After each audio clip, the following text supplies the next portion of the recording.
a celebrity pastor's blog post or listening to a famous Bible teacher and something jumps out to you and you're just like, how am I the only person seeing this thing? Why isn't anyone talking about it? Well, you're not alone. Welcome to Underdog Theology.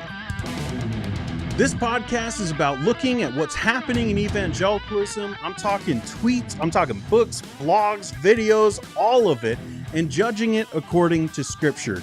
Whether that's reacting to celebrity pastors, teasing about the latest ridiculous battle in the culture war, or just having a little bit of fun together, this show is for all the folks who feel like they're on the outside looking in, who feel like they don't have a voice, who feel like they're an underdog.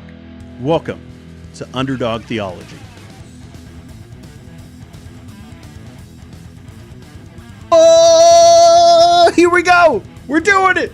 Welcome to the show, Underdog Theology, where we talk about theology, and we're little puppies. We're underdogs. We're just trying to bark a little bit. Like there's some stuff out there that we want to talk about and lend our voice to, and like maybe we don't have the biggest platform, okay? Maybe not a lot of people care about us, okay? Maybe not a lot of people want us to actually keep making these videos and they hit the dislike button before I even start these videos, okay? But we're here. We're here to have fun. We're gonna talk about stuff. And we're not gonna let that one guy who hit the dislike button really mess me up. I think it was Wendy. Wendy, did you hit the dislike video? Like I saw you hit the like one. But like did you miss Wendy? I don't know. Welcome to the show, guys. We're having fun. We're going to be talking about Johnny Mac. Oh, Johnny. I don't know why this guy keeps on having to people talk about me like spilling the tea and being like, all this guy does is gossip. No, I don't. I really don't. These things are public. Podcasts, I don't know if you knew this, but podcasts are public things. Like they're out there. And it's like anyone can listen to these things and anyone can talk about them. So that's what I do. I talk about public things, videos, websites sometimes.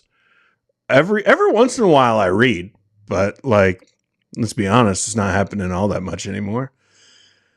Write something worth reading. That's what I say. Like these guys are like, you need to talk about books more often. I get those comments every once in a while. And I go where's the good book? I want a good book. Just show me a good book and I'll read it. There actually have a few good books I haven't read yet. Anyways, we talk about that kind of stuff. So we're talking about Johnny Mac and how he keeps on talking about everybody. It's just kind of weird at this point. It's like he's on that last lap, and he's just like, I'm gonna keep on, going back to the old well and talking about the people and letting a little bit looser and looser each time, he just keeps on saying more and more. So we're gonna look at a video. We're gonna do some reacting today. Yeah, last week wasn't too fun. I'll be honest. Last week wasn't all that fun. I felt like we needed to say some things. I still feel like I might not have said everything that I needed to say. But you know what? This one, we're going to have fun. We're going to have some fun. We're going to talk about Johnny Mac. We're going to talk about actually a little bit of follow-up to last week, because there was a podcast, a public podcast that they decided to go into more detail about the Examining Moscow thing and why they're trying to sue everybody and their mama. And I'm not up for suing mamas, so I have some thoughts about that. But first, let's take a look at the chat, and let's fix the chat a little bit. All right, there we go. And let's say hi to some people. So we got Aaron here. There were some bets going on before I started of what colored shirt. Heidi put, hop in the chat and tell me what color Carhartt shirt Dean is wearing today. I say green. She lied. She lied, everyone. She was wrong. Wrong again. What is it? We could do, yes. You are wrong, Leonidas. Mm-hmm. You are wrong. Her name isn't Leonidas, but she's still wrong. No. I'm wearing a gray one. Wouldn't it have been funny if it was like the one day I'm not wearing a Carhartt shirt? There's like 4 days, probably 4 out of 7 days I'm wearing a Carhartt shirt, I'd probably say. And then like the other days, like a polo or something, But if I want it, like at some point in the day, I'm probably wearing a Carhartt shirt. Like maybe not like all day. You guys care about this? All right, moving on. Tax collector is here, and they're having the medical procedure I saw earlier. So be in prayer for tax collector. Got some stuff going on. Not just doing all the taxes because April's coming. Carol's here. Wendy is here. She said blue to match the background. That's not how you do it though. It would be red for the contrast. But like that's on purpose. The red and the blue. The rest of it, not so much. We're working on it. It's not perfect yet. I've got some stuff to do, some more plaid to cover. This guy says, I ran back into my room like a child when I heard the countdown start. LOL. I appreciate some of you guys like really dig the music, and that makes me happy because I actually spend a lot of time going through like YouTube has like free music because I ain't paying for that. You guys know me. Like this is probably one of my catchphrases here on the channel. I ain't paying for that. So I'll go to YouTube and I'll use all their free music, and I spend a lot of time trying to find like the right jams to just kind of chill out with. So I appreciate it. Aaron said tan brown. I steadfastly refuse. And Carol is an underdog. And she says she likes the videos. I appreciate it. Nolan Fox is here and says, new here, love your channel. To which we will say, what's up, fam? I haven't used that one a bit. Guys, I remembered that I have all these little audio things, so I'll try to use them. I'll probably forget in like 2 minutes. All right. Tax collector says a little bit off topic, but I am tripping. Or did Eileen Gray had a legitimate reason, adultery, to divorce her husband, according to JMac? People in his camp. I feel like I'm taking crazy pills. What's wrong with you people? Wait, that's not the button. Where is it? There it is. I feel like I'm taking crazy pills. You're not crazy, tax collector. Those would be legitimate reasons, and she did have them along with many others, because adultery isn't the only reason for divorce. I have a video about that at some point. But there are other ones. Let's see. I love reacting sweet because we're getting that today. Matthew says, if my mama is going to be sued, she for sure will be rude. I like it. I like it a lot. Sam says, haven't made it to a live in a while. Hey, fam. What's up, fam? All right. Let's see. Kip says, I hear there's a new book on Steph Curry. All right, here's the thing. All right, let's be real for a moment. Everyone knows I love the NBA, except for that one guy who commented, you don't know anything about basketball. What? For real? Captain of my high school team, 3-point champion, all-star for my region. I know about basketball, okay? I have hated Steph Curry for so long, and I regret it. I repent in sackcloth and ashes, okay? Because he is a great shooter. It's just my love for Ray Allen cannot be overstated.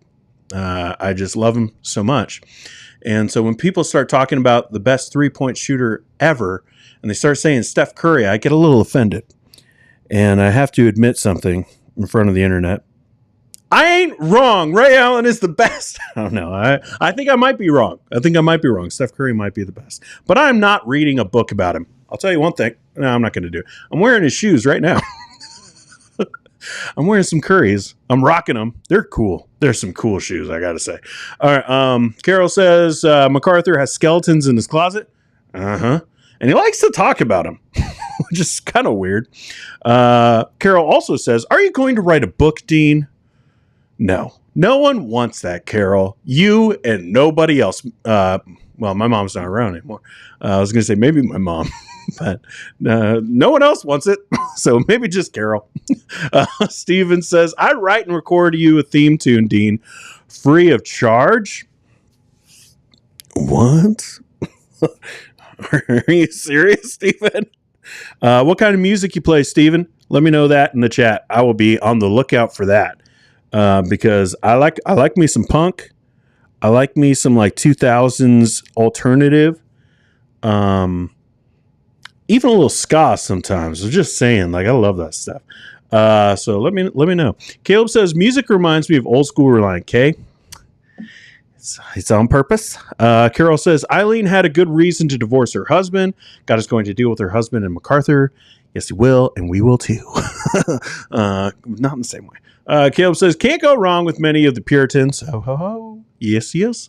What up, fam? Says Johnny Appleseed. Johnny Appleseed's so funny, by the way. I go back and look through the chat after the shows because I have to wait like 24 hours, and then YouTube's like, now you can look at the chat. Johnny's hilarious. Carol says she would buy it. I would sell one copy. Kip says it was a joke. What was the joke? Because he knows my hatred for Steph Curry. It's not hatred anymore, which makes me sad. I feel like I'm getting soft in my old age. All right, let's start talking about some Johnny Mac stuff. Okay, there's been a couple clips lately that have been going around about Johnny Mac because he does this thing when he's preaching, which is still, he's older. He's going through stuff, so he hasn't been preaching as much. Some might say he should have retired, maybe for his own betterment, like his own health and maybe the health of the church too. But that wouldn't be me. Deep gulp. Okay. Big gulp, huh? Yeah, so he does it every so often where he goes and does like a Q&A on a Sunday night. I'm kind of all over the place today, so you'll have to bear with me. We're going to have fun, though. But there were a couple clips. One, we're not going to talk about too much. I'll just mention it. There's a clip out there of him going at Alistair Begg and saying that what he did wasn't compassionate. And it's like the most... whatever you think Johnny Mac would say about that, it's exactly what he said.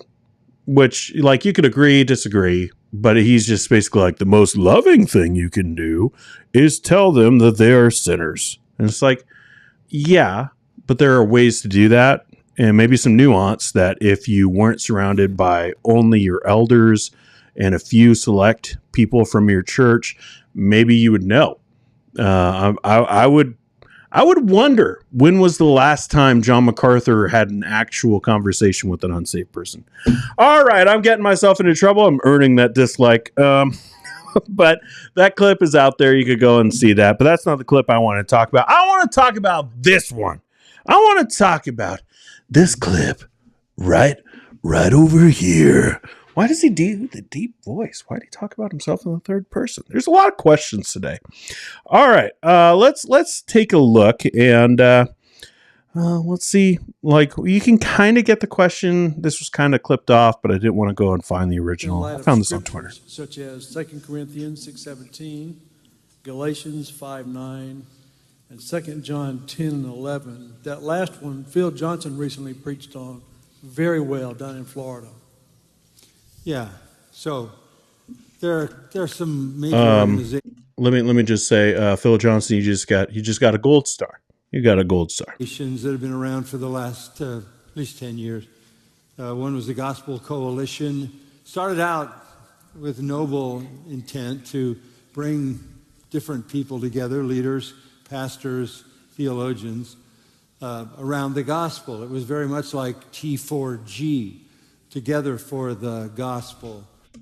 As if everyone in the audience didn't know that already. This is one of those, you have to explain everything because this is just like how you get to the end of that sentence that you said 1,000 times. That conference, we had as many as 10,000 people. I was a part of that every year at these huge conventions, and it was together for the gospel. But both of those organizations, well, T4G is basically non-existent. They bought into the deceptiveness of the woke movement and the racial baiting that was going on a couple of years ago, and it literally put them out of existence. I was thinking the other day how interesting it was that The last panel discussion that I was on at a T4G event was to honor R.C. Sproul, who had died. And I spoke at his funeral. This was, I think, 2017 or 2018. So the T4G guys wanted to honor him with a panel, and we spent an hour and 15 minutes. And it was just beautiful tributes to R.C. from all of us who knew him so very, very well. And the strange irony was a year later they did the same thing for Martin Luther King, who was not a Christian at all, whose life was immoral. I'm not saying he didn't do some social good, and I've always been glad that he was a pacifist, or he could have started a real revolution. But you don't honor a non-believer who misrepresented everything about Christ and the gospel in an organization alongside honoring somebody like R.C. Sproul. This was a symptom of the impact of the woke movement that basically displaced that whole organization. That was really, it was over after that. And some of the effects of those men who were leaders there are still going on, and it had a negative effect on their leadership, and I think even the role they play in evangelicalism today. Okay. So he's got more to say. You can see I stopped the clip about halfway. He's got a lot to talk about. So he wants to go at T4G, which to say that he was a part of, like, yeah, you were one of the main speakers at every single one. Like, once again, like, I have a video. One of the earlier episodes of Theo Live was rewriting history, I think, is like what I have on the thumbnail with John MacArthur, because he's done this many times now. And at this point, I think it's very purposeful. At first, I was like, I don't know, maybe you just mess up when you're explaining things. But, like, he was in rooms, okay? It wasn't like he was like a hired speaker, like going and getting like a keynote speaker for some conference, and all he does is speak at the conference.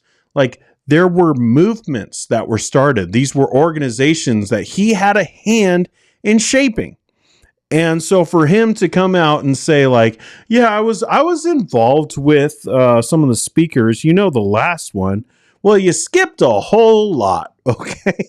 Like, yeah, you were a part of it because you were one of the main people involved with it. You, Mark Dever, Al Mohler, Ligon Duncan. Like, those were the people behind T4G. So for him to be like, and some of the leaders, as if we all don't know exactly who he's talking about. Maybe it was the two guys that were sitting there on the stage with him at Shepherd's Conference just a couple years ago, where Phil Johnson threw him under the bus publicly. And then John MacArthur was kind of awkwardly sitting there and tried to make a little bit of peace. And then those guys haven't been back. Maybe it's that. Like, it's a little weird to be like just talking about as if he's someone who just went to the conferences. Like maybe you went to a T4G conference, or your pastor did, or you watched the videos. It's not like that. And he's trying to like downplay things and then making like this comparison to like, okay, well, it's just like the woke stuff, right? Like, it's when in doubt, just throw in the woke stuff. So he starts talking about how they went woke, which, if you know Mark Dever, if you know Al Mohler, if you know Ligon Duncan, like, these are not woke guys, okay? Now, he gives a reference for Martin Luther King. That in that session, you could go back. There was a lot of talk about whether Martin Luther King was as positive of a figure as people say he is now. So to make it be like this, like, lovey-dovey, like, what can we learn from Martin Luther King Jr.'s life, like, as if he was like this great figure, that most people talk about him in that way. That is not how they talked about him at T4G. Now, I think most people, when they talk about like the wokeness of T4G as an organization. I think they go back to that David Platt sermon of let justice roll down the mountainside like water or something like that, right? Like it, he took that verse and he started talking about what some people would categorize as social justice. And like they make it seem like it's like this horrible thing. All right. Social justice isn't a horrible thing when done correctly. All right. Now, there's all kinds of political stuff that's attached to that. But just because you mention it doesn't mean like, oh, okay, now you're the most liberal Christian who has ever existed.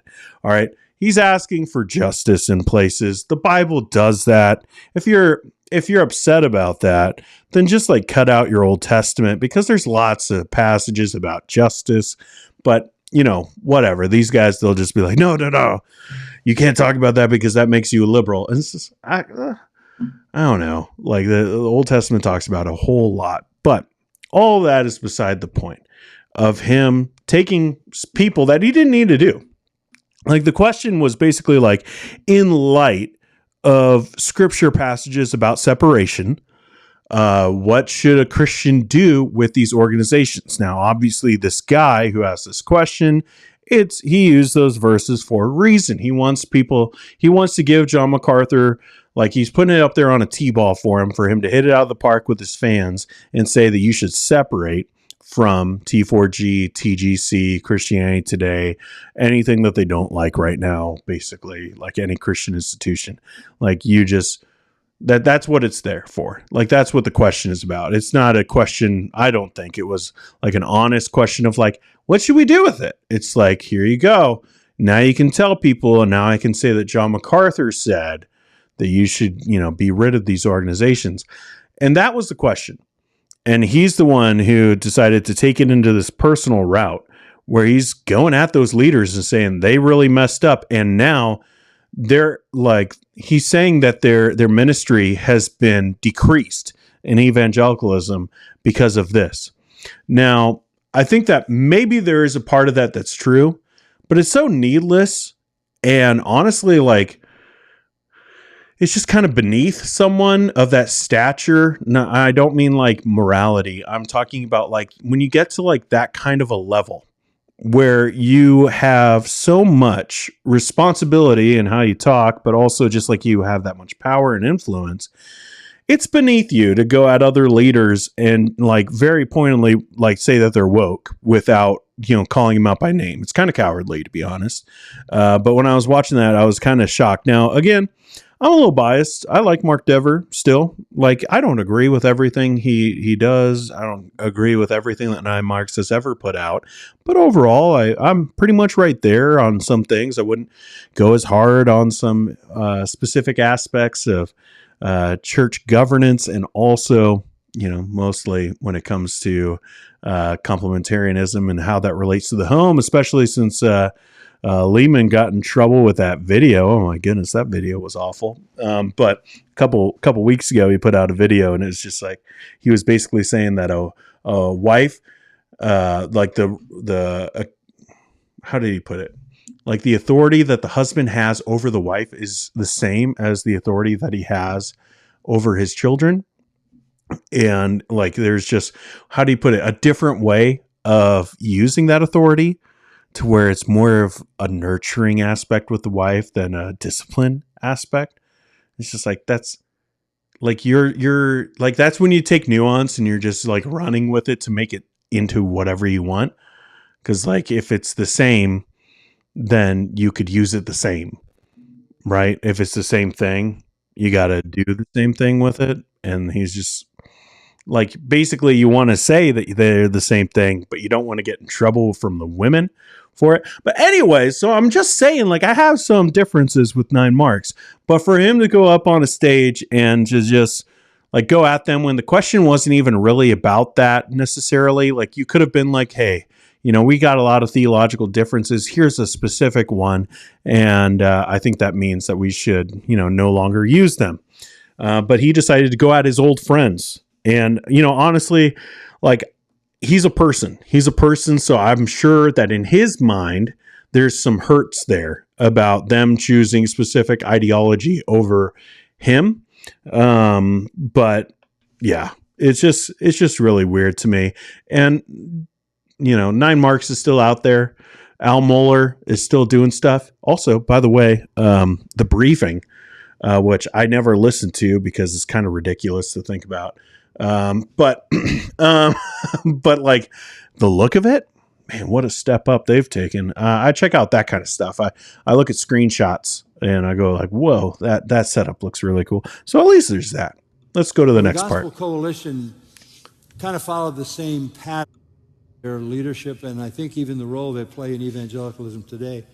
Well, the Gospel Coalition kind of followed the same pattern, and today the Gospel Coalition is propagating just about anything and everything, good, bad, and indifferent. So, no, I wouldn't feel comfortable with the Gospel Coalition. Once a few years ago, we tried to be friends, to warm up with them, and they said they would like to have a conference at Grace Church. And so we said, well, that would be great. They said we've associated with some of the wrong people, some of the compromising people, and we'd like to identify with you. And so we said, well, we'll certainly consider that. Send us the program that you would like to have here. And I remember they sent us a program of speakers that we would never, ever, ever have here, dealing with issues of gender and all that kind of thing. So these amorphous evangelical organizations without diligent, fastidious, vigilant leadership to keep them faithful to the truth of Scripture just wander off into everything, and they become, I guess in a sense, useless as an entity. There would be people in all of these that are still good people and honor the Lord, but the inability to discern what was really going on broke them into pieces. And the Gospel Coalition is like Christianity today. It's Christianity astray. You see that? Let's go back. I want we'll zoom in a little bit more. Check out this eyebrow raise as he says this. Like, I'm sure this is like really big with his unpaid interns. And the Gospel Coalition is like Christianity today. It's Christianity astray. Look at that. You see that? Oh, I got it. I still got it. Okay. So let's talk a little bit more about this, because once again, I think that he is rewriting history with this. All right. First, let me go over here and see. We got 65 people watching live right now and 21 likes. So please, please, please, if you like this show, if you like me, if you like tuning into this thing, hit the like button. It really does help. Every one of those things really helps. So just take the mouse over and just, click like. And if I say something you don't like, you could take it back later. You could unclick it later on. Like even like a day later, if you come back to this thing and you're like, Dean went too far this time, you could take it off and you can hit the dislike. That's fine. That's fine. Just hit the like button first. All right. So he's going at this and saying like basically that, these TGC guys, they wanted to friend us. But he did say at the beginning, he said like, we tried to be friendly with them. And then he says, and they wanted to do a conference here. Now, there's a lot wrapped up in those just 45 seconds of him telling this story that I would love to sit down with whoever was talking to him from TGC and really get like the full picture of, because I don't know if this is completely accurate. And, someone brought it up. I think Starr brought it up, of how he talks about Martin Luther King Jr. and how he went to the hotel where he was shot the day after or whatever and stood on the toilet of where the shooter was and, looked over. there's a lot of people who have come out against that story and have shown it to be false. So there's, I question whether he is accurately describing this situation. Not that, he's full on lying. I'm just saying, like, sometimes there's, what you hear and what was said, and I think that here he's telling people what he heard and not necessarily what was said. But he's saying that TGC knew that they were in trouble and knew that they had gone too far with the wokes and the liberals, and that they wanted to be friends with us. And then you look at that and you go like, I don't know, like, who's giving the credibility to who? Like, John MacArthur's in like the fundamentalist camp, where all the fundies, they do love him. Like, even like the really far out there IFB types that are very radical and extreme about their positions, even those guys will be like, yeah, for the most part, I really like John MacArthur. I just wish he wasn't a Calvinist. Like they'll defend him. They like him. As far as like scope and getting, momentum out there in the world, like, yes, he has his following. I'm not saying it's small. I'm just saying who would be giving the more credibility as far as like the broad spectrum and branching out. I don't know. Like, maybe TGC would get a lot. I think that they would already have it from the guys who would actually go with them from John MacArthur's camp at that point. But they wanted to do this conference. And John MacArthur is saying like, oh, they wanted to have it here. He was going to speak. A lot of the people from Grace Community Church, they were going to be speaking like this. It was his conference. It was not just like a little thing. I don't understand how people can get away with this kind of stuff. Like, how they can just get away with retelling the complete like story of how things happen, because it was a partnership. Like, that's the way it was being talked about. It was being talked about as like, oh, finally, Shepherd's Conference and the Gospel Coalition are coming together. And again, this isn't like the first time John MacArthur had spoken and been in the room and making decisions about about some of like the stuff going on at TGC, especially early on. He was there. All right. He wasn't like some third party. So it's not like we wanted to be friends with them. You were already speaking at their conferences. You were already friends with them. It was being heralded as like a partnership between Shepherd's Conference and the Gospel Coalition. And they wanted to have an East Conference for the Gospel Coalition and a West Conference for the Gospel Coalition. So every other year it would be at the other side, which means that you're getting more money from every year having a conference. And still not stepping on the toes of T4G, which was, it was like that. It was TGC 1 year, next year it was T4G, and back and forth and back and forth. So instead of being like, oh, we're going to do it every year and screw over T4G, like, no, now and people are going to be mad. I said screw, whatever, mess up. Does that help you? All right. Like that, they're just going to do it at the West Conference. And so they're kind of like still leaving the East Conference, the East side open for T4G on that biannual year. But now they're going to have a West Conference, and it was being heralded as like this crossover promotional event. And, it didn't pan out. It didn't work. Because all of a sudden Phil Johnson started talking about on Twitter that they weren't going to be doing it anymore, and that decisions were being made. And then like no one knew what was being talked about. And then all of a sudden, people are getting refunded their tickets. All right. That's where things were. It wasn't just like, let's talk about it. Send us over your speaker list, and we'll look at it. We'll take a look at it. Yeah, for sure. Oh, okay. That already happened. They had a website. People were buying their tickets and they had to get refunded. All right. So it's not like early talks. If you want to take like this moral high ground and say that you separated from them because of what you saw, it took you a while. It took a while for you to make that decision because you were getting money off of it. Like, people were paying to come and be at the conference, doing all like the pre-sales for it. So I just really hate it when these pastors, these leaders, they get up and they make it seem like they saw things coming, and like they were like this, like, like that I don't know, some medieval thing. Like, I think it's Game of Thrones, actually, which is going to get me in trouble. I already said screw over, and I talk about Game of Thrones on here. This guy's so woke. Okay. But there's that GIF of one of the dudes there who has a sword and he's going up against like a whole army.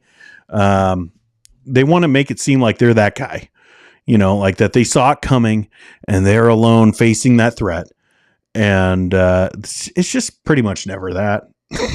It just never is. Like that you get to the bottom of it and you're like, wait, so you'd been speaking at those conferences for years. Like, what are you talking about? You wanted to be friends with them. You were friends with all of them. They had you at their conferences, like their mini conferences. Like, you would go and you'd speak. So what are you doing? They're just making themselves out to be a hero and rewriting the story for people that don't remember. Mark Driscoll's been doing this. Everybody keeps on doing this. Doug Wilson is doing this, where he's rewriting the story because people they don't research. They don't remember. It's just, what's a GIF? A GIF? A GIF? A GIF? I'm gonna say GIF forever because of peanut butter. All right. But like, it's enough of this. Like, we have the internet. We can find these things out. You could use like the Wayback Machine and find out, everything that happened. Go look at Phil Johnson's old tweets. All right. Like that.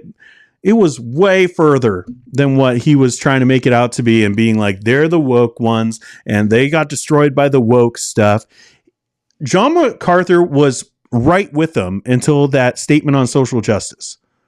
All right. They were right in line. They were speaking at the same conferences. They were doing all of that until that moment. So he didn't see things coming, or if he did, he didn't care and he made money off it anyways. He went and spoke at all the conferences.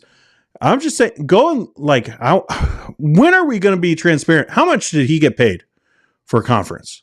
All right. How much were these speakers paid? Because he got paid a lot of money if he saw the writing on the wall that everyone was going woke. And he just went and spoke anyways. People are going to be mad. People are going to be real mad at me, but I'm just saying. Now we've got a fight in the chat about, hard G on GIF. But even G, it's like the letter G is not G. I mean, it makes that sound, but I'm just saying, like, it's not consistent. Mrs. Creole says, I stand with Dean on the pronunciation of GIF. She doesn't know about the other stuff. She's not sure. Maybe I'm out for lunch. Out to lunch, out for lunch. That's always a debate that I have with people. Which one is it? But whatever. It's about the GIF stuff. But it's just weird to me, okay? And no one cares. No one cares about this stuff except for me, apparently. Where I'm just like, why would he rewrite that? And like, why doesn't anyone call him out on that? Because to me, it's a lie. All right, in a way, it's not like the biggest lie ever, but it's at the very least deception, and it's like public deception, and it's just like nobody cares. All right, you know what else? Something else happened last week. We'll talk about it. I'll get your thoughts here about the Johnny Mac thing once we'll go to the penalty box and we'll have that overlay, and that's pretty fun for getting comments up. So we'll deal with that there. But I wanted to kind of quickly, we got a lot of things actually, some more videos. Fundy Town isn't fun this week. Last week was hilarious. This week is not fun, but we're going to take a look at it anyways because it made some waves online. But before we get there, I wanted to talk about something. Last week, I talked about at least the cease and desist letter that was sent from Christ Church in Moscow to examining Doug Wilson in Moscow, the account that's online that has shared some of the stories of alleged abuse from leaders within Christ Church and their school, Logos School, and shares the Doug Wilson stuff and goes into detail on some of the books and some of the things that have been said. And it's just, it's just dumb that they're trying to get them to shut up. And I've wondered why. Last week I talked about how I think it's because of the stories that have been shared. And I do think that's still true, but there was a reason that they decided to go at examining Moscow that I find very interesting, and I think needs to be shown, not just in a 2 minutes at the back end of a podcast that I guess people care about, which, all right, I'm getting meaner in my old age. Apparently this podcast gets a lot of views. Why does it look so ugly? All right. Like, you look at the production quality for Doug Wilson's pyro videos that, he doesn't want to bash anybody like that. They went into detail on this podcast. He would never do that. He would never talk so negatively. Who is he to stand in judgment on his brother, right? He would never do that except for the videos that he does in November. And there's some real production quality to that. And I've talked about the Canon Press people, like the marketing people. They do a really good job. They take a really bad product and they sell it to people, and they make it look good, like the thumbnails and the book covers and things. Like, somehow they really polish that turd, and they just make it look really great. I'm gonna have so many people who are like, his language is so filthy. Oh man, you should listen to these guys, but don't, because it's a really long conversation where almost nothing was actually dealt with and said. Very clickbaity of we're going to talk about the examining Moscow thing, and then they just didn't until the very end, and they gave the real reason, I believe, for why they're going after examining Doug Wilson in Moscow and trying to get them to shut up online through the cease and desist letter with threats of more litigation to follow. So here's the real reason. I mean, Jesus really is clear that we are to turn the other cheek. Mm-hmm. We are to go the extra mile. We are to give when we're demanded of.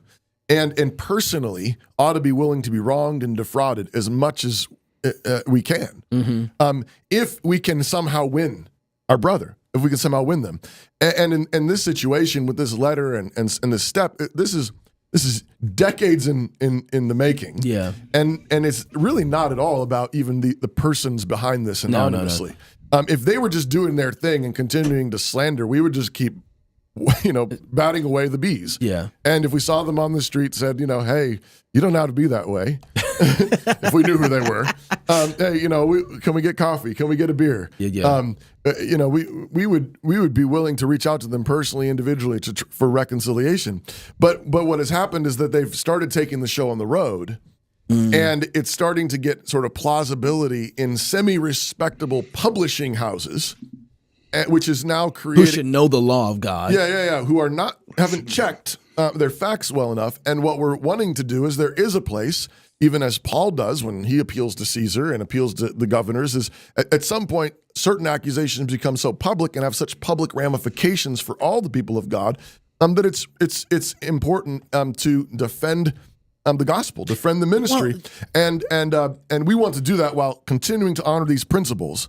And at the same time, what this letter does in a really helpful way is it says there really is another narrative. If you're just silent and you let lies just go. Eventually, lies pile on top of lies, and it can create a kind of plausibility structure that says, everybody's sort of citing the same sources, but it sounds like it's now 2 or 3 or 4 witnesses. The dossier that came out on Trump. Yeah, exactly. What? Okay, I'm sure that makes sense in their extremist world. But you heard him. Examining Doug Wilson in Moscow. You might want to use this in the future. Their clip here. This is why they're coming after you. They're coming after people online because their money is getting touched. It seems like major publishing houses, which they have talked about so many times that they don't want to use. They don't want to use major publishing houses. They have their own. They have Canon Press. and they built their own thing, and they're very proud of that, and they talk about that a lot. But it seems that there might have been a deal maybe in the works. There's only a few that you could speculate as far as publishers, if this was like an actual legit publisher, of who that could be. Maybe one that he's worked for already, Crossway. But it seems like there was probably some deal that was maybe trying to be attempted. Who knows? Maybe from the other publisher's side, that they were like, yeah, they brought us a deal. We weren't going to actually do something. But this was used against them. Of, hey, we've heard about some of the things that have been going on here, and we cannot be seen with that. And whether that's true or not, they probably were like, I don't know, but we want to be safe for our publishing and say no. So very interesting that this is out there. And again, he even said, if it was just them, we wouldn't be doing this.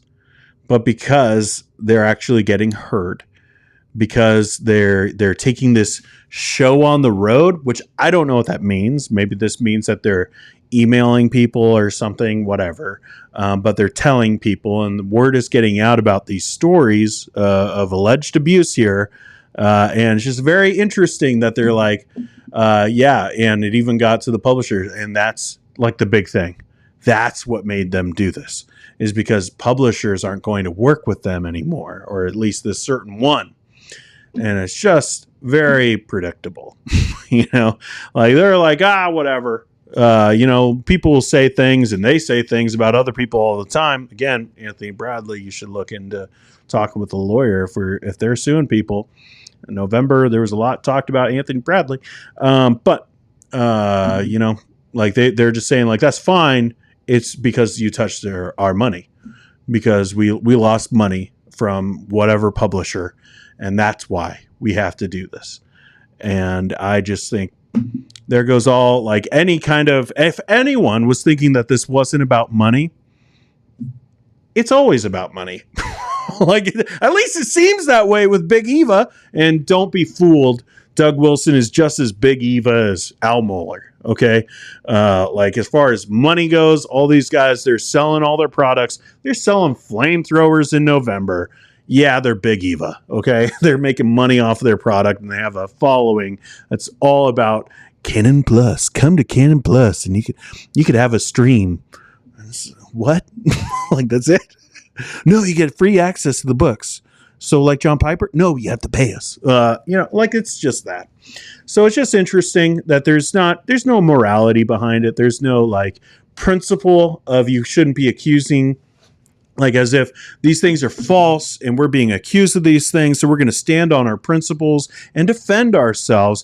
It's not that. It's money. It's just them wanting to make money from a publisher, and they weren't able to do that, so now they're angry, and so they hired a lawyer. It's just so, it's always the same reasons for things. Let's head over to the penalty box, and we'll start dealing with some of these. I'll show you a real penalty. Get out of my face, man.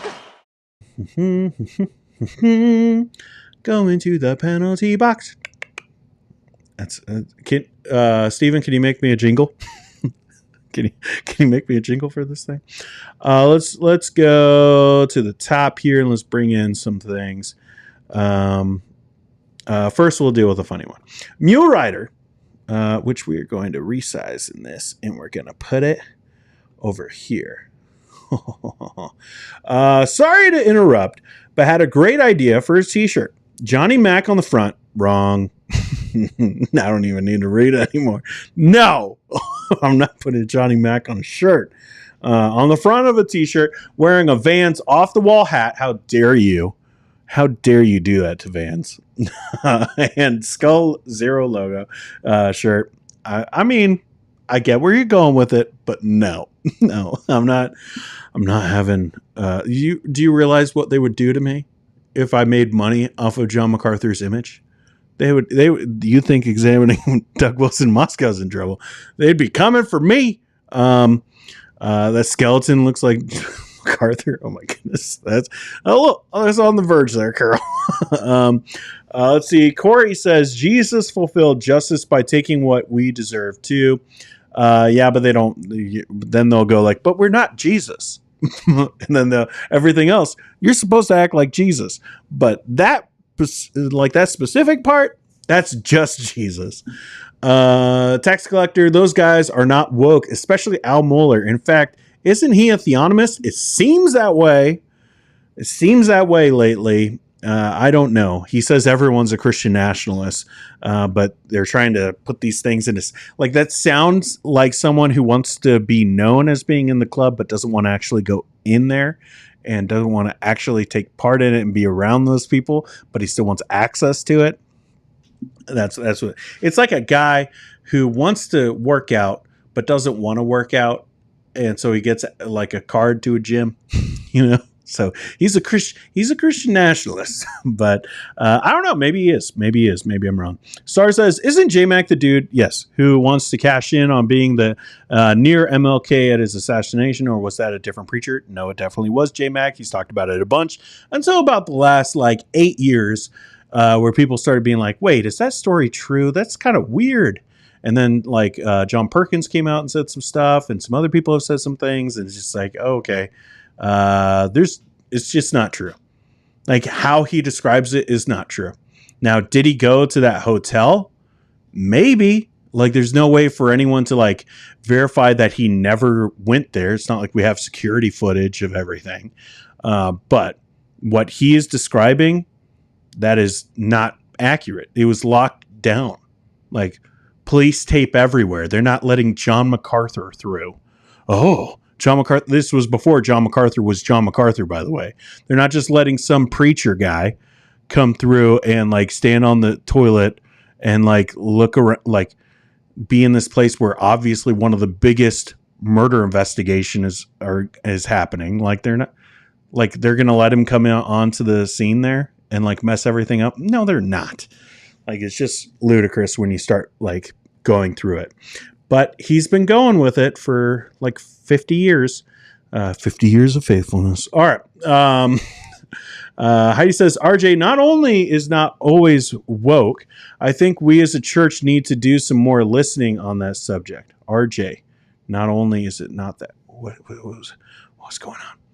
RJ says, in my honest opinion, talking about race relations is not always woke, and maybe because the church won't talk about, we get a wrong answer to that question. How dare you? Who brought up race? I didn't. Yeah, it's always that way. You can't talk about it. If any talk about it is woke. What? No, we're supposed to be colorblind. That's not. Who wants that? We're supposed to be able to see differences and respect those differences, acknowledge them, be all right with them, don't be awkward about them, and, figure out how to live amongst people who are different than you and maybe become different from being around them, but not that kind of different. All right. Okay. People get nervous. 80 people watching, 38 likes. Wow. How many hate watchers do I have? I hit the dislike button if you're one of those hate watchers. Let me know. RJ, question for MacArthur. Why can't iron sharpen iron by Christians challenging each other and keeping each other from wandering off? This is always the interesting conversation. This is a really good question, RJ, because it comes back to that idea of separation. And that's kind of what the original question was for that from that one individual to John MacArthur. But he didn't go into detail on that. He just wanted to bash people, apparently, because he didn't actually answer the question. He just Christianity astray. Okay, you got your joke in. Can you actually answer the question yet? No, he's moving on. But it really is about hey, someone hit the dislike. They are a hate watcher. We got two at least. But is it going to hurt you? That's what that theology question really is whatever you're wondering about, should we be separated from this or even people? Is it going to affect you? And it's interesting that John MacArthur would do that and separate from them. because like it's kind of you're saying that they'll affect you. And it's like for the purity of good doctrine here in your ministry, you have to be away from that person. So it's kind of interesting that he would, be like, oh, I can't do anything with these people that were just on stage.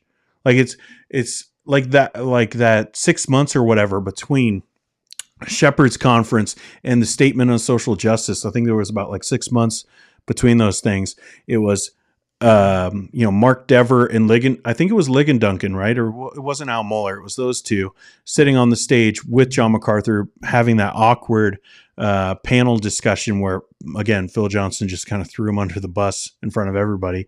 But they had that to then the Statement on Social Justice. And it's just a lot happened there. And it's like very interesting that he would cut him off. Like when you just had them speaking to then cutting them off. Like that's a big gap, right? Like it's not just like, oh, maybe, we'll stop, having, all these, having him over for conferences and stuff like that. And like a gradual thing. It's just like, it's like, how severe did you think this thing was? All right. Let's see. Wendy says, I like never, ever dislike never. We'll see about that. We'll see. What can I do to make Wendy dislike this video? Matthew says, I can't see him without thinking about how in an interview, he said he's constantly examining his own theology to confirm it's right. That's how cult leaders work, not accountable pastoral leaders.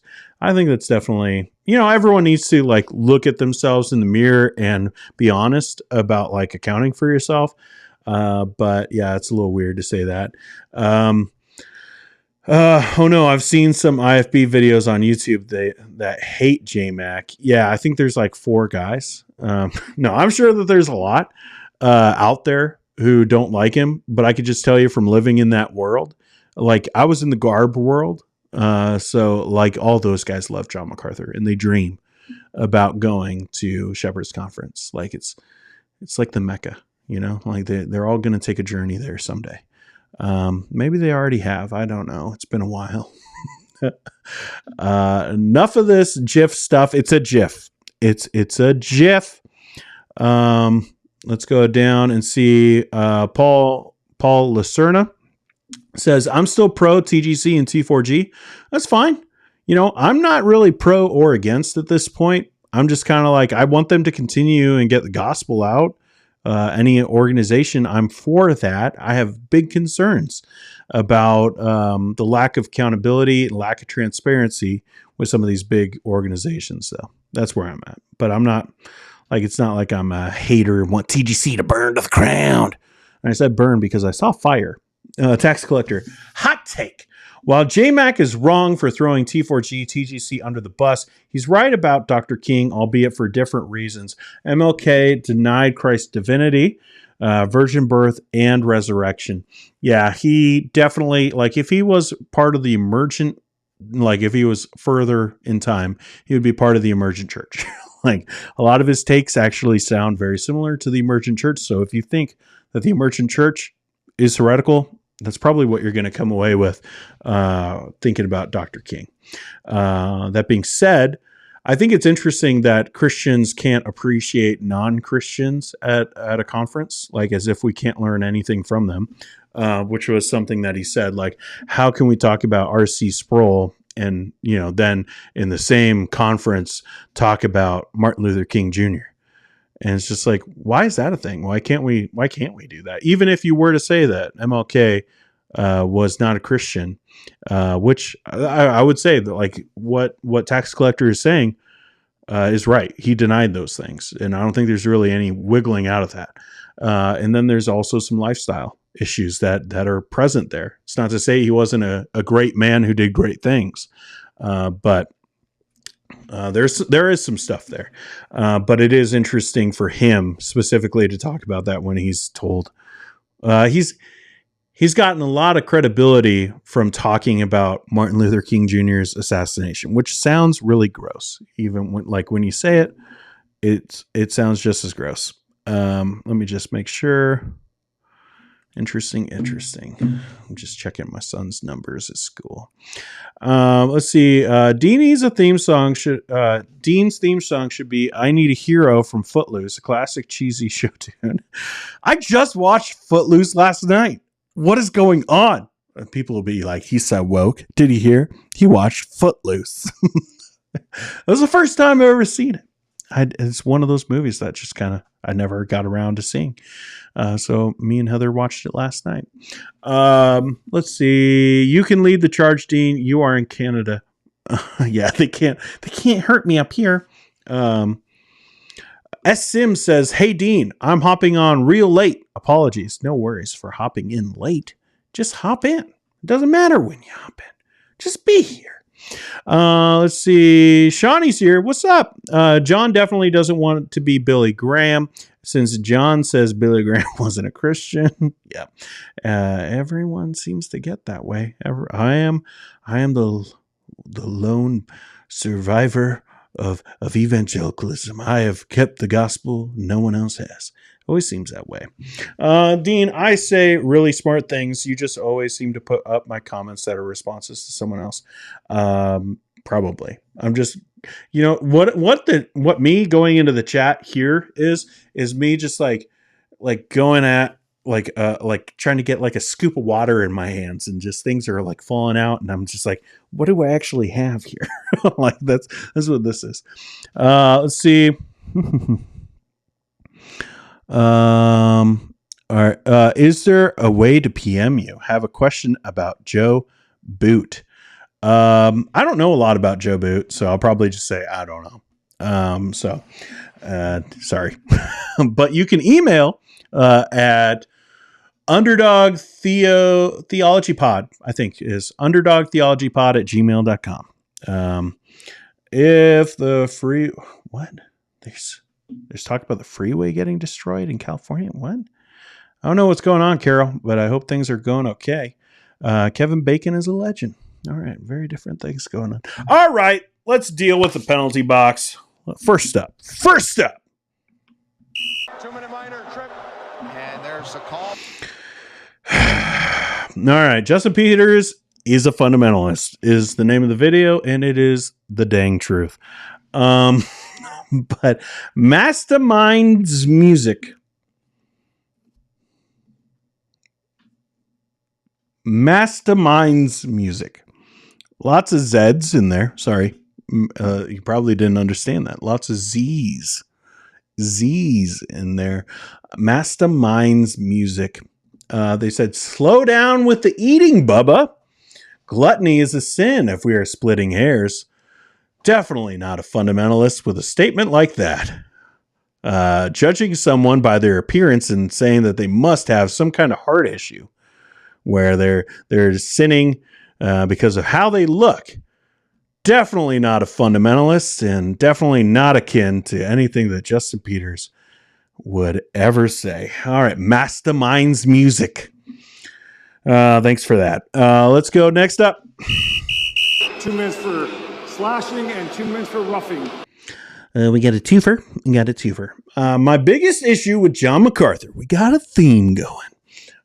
Mike Ashley 777. So it's probably Mike and Ashley, but it's Mike Ashley. Maybe that's his middle name. I don't know. Like in the South, it's Gone with the Wind, right? Like Ashley. I am Baptist. I am Reformed. I'm in the camp. So what? You are just a knucklehead with a camera and internet connection and a microphone. It's not all I am. I kind of appreciate, like, sometimes when people bring back words, like, this is the funniest thing to me, knucklehead. Like, I'm going to start using that more often because Mike Ashley put that in here. Like, I haven't heard that in a long time. These knuckleheads. Like, all right. Very, like, that's how you're going to get your point across, of course. And a camera, internet connection, and a microphone. Also, you need, one of these. Do you want streaming advice? Because I've got the PodTrack P4 I got to plug my microphone into that, and that goes into my computer. which you did not. You got to have a computer to stream. You got a lot of wires. You got a light. It's a big old soft box. You got to have. Well, I got headphones and another monitor, and don't forget about my Stream Deck. And I'm assuming that you were just wanting me to list the items that you need for streaming. But they should be taken away from you. All of which should be taken away from you. Because you don't like what I said, you should take my stuff. Don't take my things. It's all I have. No. Just come on. Enough of this. Enough of these comments. Mike Ashley, he left several, I think, and it's just all right. You don't like what I say, that's fine. You don't need to be a jerk about it. Definitely don't try to steal my stuff. That's weird. No stealing, people. All right, moving on. There's the whistle. There's no excuse there. He knows that whistle's been blown. No excuse. My biggest issue with John MacArthur theme.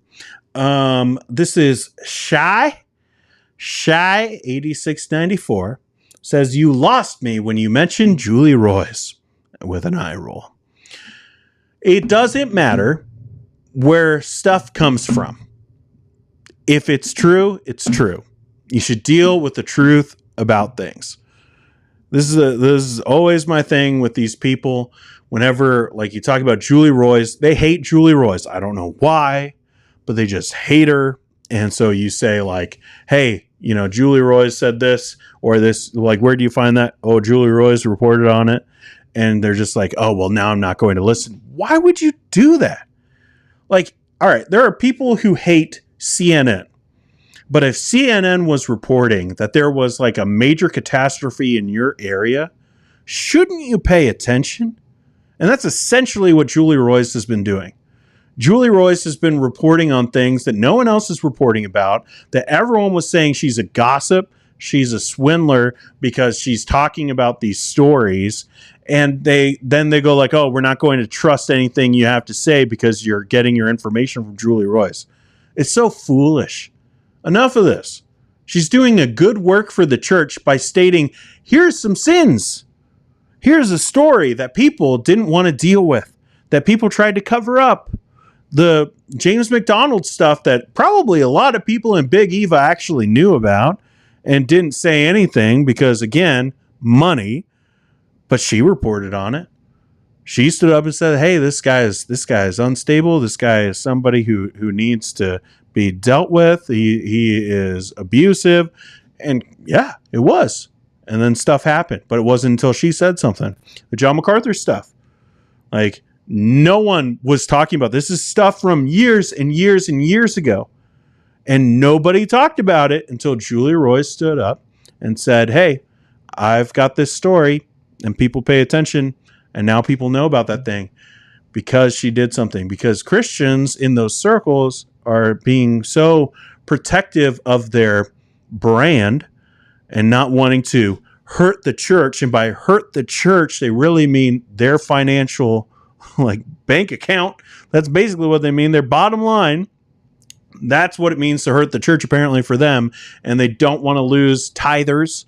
And they don't want to lose givers and sponsors. And so they don't talk about these things. And they try to deal with it in-house. And then you find out that the guy who was in charge of dealing with it in-house didn't deal with it because he actually needed to be dealt with. But he was also being dealt with in-house. We need people like Julie Royce to do these things who don't have an attachment to a church. That don't have an attachment as far as like their financial income comes from like one specific church. And when that one specific church has something going on, they can't talk about these things, or at least they don't, because then they won't have a job anymore. So don't come at me with this. You lost me when you mentioned Julie Royce. That to me means that you don't care about the truth. It shouldn't matter who it's coming from. Regardless, Julie Royce, like, I don't know her. All right, I've only talked with her on Twitter, I think, and I'm so appreciative of what she's done. Even if I don't agree with every way that she puts things, I don't have to. She's her own person, right? She's going to be, doing things her own way. I'm sure there's tons of people who maybe like what I'm doing on my channel, but don't like the way I say certain things, don't like the way that, I said screwed over earlier in the podcast, and a little nervous about how I'm going to get comments about it. But, that happens. People are people. They have personalities. Don't hate on people just because they're, reporting the truth. Deal with what they say. With what they say. Is that true? You lost me when you mentioned Julie Royce. So you didn't care about the abuse that I was talking about in that video because I mentioned Julie Royce. Okay. Thanks for that. Bye. Let's see. Last one. Following play is under review for a major or match penalty. All right. I don't know. Maybe I gained some weight, but I just keep on getting stuff. All right. Let's see. You need to hear this Martin Lloyd-Jones story. This is from Justin Chamberlain, 3443, who says, if you like him so much, why not lose the ball caps in t-shirts? Which meant, thanks for watching a bunch of videos, or at least several, and knowing that's what he wears all the time. Lose the ball caps and t-shirts, comb your hair, and put on a collared shirt. I don't believe that's the way you spell collared. Isn't this like the vegetable collared t-shirt? And try dressing like a grown man. You could shave as well. Grown men shave. No, that's not true. How dare you? This is a max penalty. First, enough of this. I keep on getting so much stuff. I've got a movie channel, guys. I got a movie channel. If you like movies, you should check out Movie Dean here on YouTube. I got a movie channel where I talk about secular movies, and I get a lot of secular people who watch that channel, and they leave comments. And I have literally never had somebody judge my appearance from the secular world. Do you realize how many videos I make in the Christian world? And I get, all kinds of stuff about my appearance, weight, what I wear. It's getting really frustrating. I'll just be honest with you. I've put it in the last couple ones, and I try not to put it in too often because I also know that there are, little typing warriors out there that are like, it's working. We're getting to him. Let's send another one. All right, whatever. You get your jollies out of, making fun of people's appearance. I'm just saying there's something just really wrong to me that I've never gotten that on my secular channel, but in my Christian channel, I get that all the time. And it's getting very frustrating for me of just enough of that stuff. Now, I wear hats because I like hats, and I wear my Carhartt shirts because I like Carhartt shirts. If you want to write off everything I say because I talk about Julie Royce or because of what I look like, then do it. Go watch another channel. You don't leave a comment. I'll probably stop putting up these comments because I'm just getting so frustrated with it. I wear what I wear, partly to kind of tick some people off. It is, and in a way, it's on purpose. There are people I see, and I roll my eyes when they go to make a stream and they put on a suit jacket, or they put on it's very clear that they put on something completely different because when they stand up, they're wearing pajama pants, and it's just why do you do that? You did it for people to try to gain people through your appearance, and it's just worthless. This is kind of worthless stuff I do not appreciate. So welcome to the penalty box. Let's go to Fundyville. And bring it on down to Fundy. All right. Maybe you saw this one. Maybe you saw this one this week, and this is a hard one. So there's going to be some words that I don't know. Maybe YouTube might actually get really mad at me for. But I'm going to play it this time because I want to talk about a few aspects of this. I've kind of kept my thoughts to myself as it's gone around Twitter. So I might clip this out to get some of my thoughts out there. But let's just deal with it. So this is Pastor Bobby Leonard. And this is a clip that I found from Bad Sermons or Bad Preacher Clips, where I get a lot of my stuff for Fundyville from. And this went around. told my wife that this is the kind of preaching we need. I told my wife, I said, Mama, when we go pretty quiet. Vision Forge, to the outlet malls, when you go uptown here, we'll go up to sit at the parking lot at the outlet mall, the mall here. I said, you watch it. I said, count them. You'll find more women going to have shorts on than you will with pants and dresses put together. So I sat there. I just want to be sure, but I sat there some time ago for, I don't know who's out in the, I guess it must have been some of the family. My wife don't go to that shopping now. And I sat there in my car. I thought, I want to see if that's right. And I counted. Try that.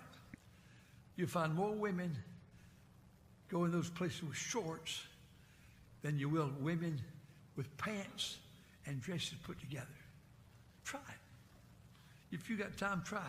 Have your boy go up there and try it. Just watch for him. Have your girl go up there and watch for it. And you know, I used to say this. I haven't said this in a long time. You ready? I said, if you dress like that and you get raped and I'm on the jury, he's going to go free. You don't like, do you? I'm right, though. I can't help you don't like it. I'm right. Because, you know, a man's a man. A man's a man. When I was a boy, 80 years ago, I was raised in Martinsville, Virginia, partly in Moxfield, North Carolina. Listen, I don't even remember women wearing anything but dresses back then. Well, anyway, I don't want you to go home depressed tonight. I'd rather go home encouraged, but I want you to go home wanting to serve God. But it seems that it seems like we've paid no attention to God. Isn't that right? And the Bible says sometimes that people think God has delayed his coming. So it seems like this was something that he just said as he was trying, like you can see him shifting his notes. Pastors, never make the mistake of starting an illustration while turning pages in your notes. All right, I'll say that first off. I'm going to give him the tiniest of grace in saying, like, maybe part of this was because he was flustered and he was up there speaking. But the fact that he said that, he's said it before means like this is just part of his, normal stuff that he's taught on. So first he's talking about how he's sitting there and he's watching these women pass and he's counting what they're wearing. I'm just gonna I've learned enough over the years to say that's garbage. He was probably looking at women passing by, and that's what he told his wife. All right. Okay. I just don't buy I'm counting how many people are wearing shorts. Okay. That's where to even start. This is where the gender stuff really goes off the rails, where you start going into men are this way. Men are more sexual. And so they do things this way. And so that's you might not think it. You might be like, oh, modesty is what he's really going at. But there's a base assumption that men are men is how he puts it. And when you start putting in those, just every man is this way, and you have basically a stereotype, and you're just assuming that that's accurate for all of a gender, and you start giving them, some lenience when it comes to certain areas. That, oh, well, they're men. They're men, so they're going to do things. And when they see things, like all the women that I've been counting as they go in of what they're wearing, how freaking bizarre is that? Creepy as all get out. But he's watching this 85-year-old man, he says, is watching these women go in, and he's watching what they're wearing and taking very focused attention about that. that, if he sees things, then he should be off the hook for how he behaves. And he's saying, even if he was on the jury of, I'll say it because it was in the video and I don't care this time if YouTube gets mad at me, of a rape case, then he's going to let the guy go if that's what she was wearing. Not only is that so wrong to say that the woman was inviting this kind of behavior or any kind of behavior from what she was wearing, that's beside the point, which is awful. Like, that's a huge point. You're just like, but you're also saying that men can do whatever they want because it's within their nature. So if they see it, like, as a pastor, you should know enough about the sin nature that you should know that it corrupts people. It corrupts their mind, their processes, their behavior. And to just say, I'm going to excuse sin because, and obviously rape is a sin. I don't know why that's a controversial thing. But I'm going to excuse sin because it's within his nature to act that way based off of the stimulus that was in front of him, is ridiculous. Theologically, it's ridiculous. It doesn't make any sense.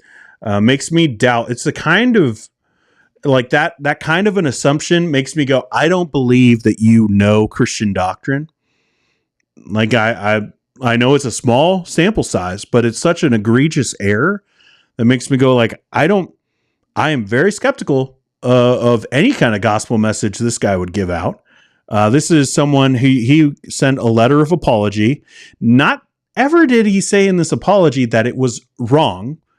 It was just like that specific example of it was wrong in that rape is always sin. That's what he says. But he doesn't say like it's a wrong thing to excuse sin because of someone's, like, I don't know, biological nature is how they might put it. But also, obviously, the woman isn't inviting anything. She's wearing shorts because it's hot, bro. Like, because she doesn't want to be sweating all day. Like, what? And you got to stop. Don't tell anybody. And he's like, have your boy, which is also a dead giveaway that this guy is just a creep. All right. I don't like making judgment calls about people based off of small samples of things people say. But the fact that he not only did it himself, which is super creepy, but for him to jump and say, have your boy do it. There's something happening there. Like, a psychologist could probably read into that and be like, oh, because he's feeling self-conscious about a male figure doing that and being accused of things, because he probably was accused of things like that. Oh, a boy, have your boy go and do that because it's right. And he's trying to, like, get ahead of it. That to me is, he's a creepy old man who stands, who just watches women and watches what they wear. And then says it's okay to do what you want with them because, after all, they didn't hide it. They're wearing shorts. Like, oh, man, these people. And if you go to different time frames, and even in different cultures around the world, there are women who wear much less. And do you think that, like, rape is okay in those cultures? Because no, or at least by letter of law, it's not okay in those cultures. But stuff happens around the world. But I'm just saying, like, there's so much going on here. This is where you start to go through, and gender is like this. And then you can make excuses for all kinds of sin, because after all, they're just a man. After all, they're just a woman. And definitely here, a lot of excuses for men's behavior, including his own, of being a creep and staring at women and what they're wearing and making judgment calls about what they put on their legs. Super, super creepy. All right. That's the show. That's the show today. We got to get going, got some things going on, but wanted to make sure that we, dealt with some of these things. I felt like these 3 stories were important, especially that last one. But there's all kinds of thoughts that are out there. You can go onto Twitter. This thing went all over the place, but I wanted to kind of wait until I could actually give my full thoughts on it. And it felt like something that needed to be talked about in Fundyville because it's very funny. But let's say hi or say bye to a few people. Stephen says late to the show, but hi from Scotland. Appreciate you being here. Mrs. Creel says he's a predator, and if not an actual predator, then he's definitely a perv. Agreed. I don't like to say that about strangers I don't know, but those are full-on lies. Like that you're saying, oh, I'm counting. What are you doing? What are you doing, Pastor Bobby? I'm just counting women. Like, what? No, I was just sitting in the car counting women. You mean you weren't just staring at that one woman who went in there with shorts on? Like, I was, there's 34. I got 34. Like, come on. That man who wore a dress was at Costco. What? I don't know what that is. The one time I saw a man wear a dress, he looked like Mrs. Doubtfire. Did you see Mrs. Doubtfire? Hello. Okay. Johnny. Well, I think if a grown man has all the time to watch that woman wear in the street, that there is something wrong with the man and not the women's clothing, right?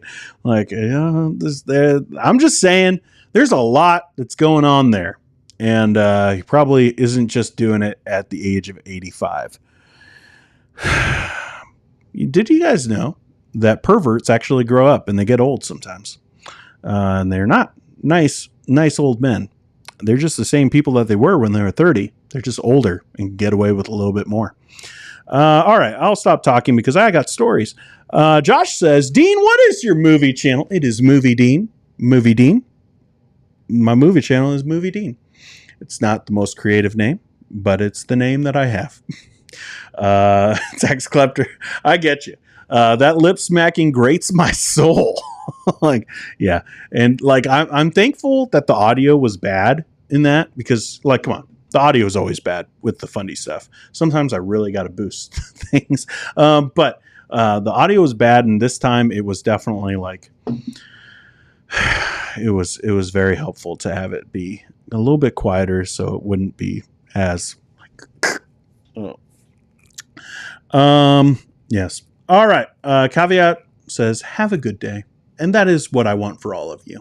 Go be on your way. 71 people with 51 likes on the video. Be on your way and have a good day. And I will see you at some point later on in the week. Probably Wednesday. I'm thinking about Wednesday having a chill stream. So be on the lookout for that Thursday or Wednesday night. I think I'm going to be able to do that. But you never know. You never, ever know. Mrs. Creel, thank you. Thank you. I appreciate it. Everyone should subscribe. Everybody. If you like movies. If you don't, then don't. Because YouTube will be like, maybe we shouldn't share this video with other people because these people are subscribed, but they're not even watching. So don't do that if you don't like movies. Because I mostly just, it's about movies. So anyways, have a great rest of your Monday. Bye.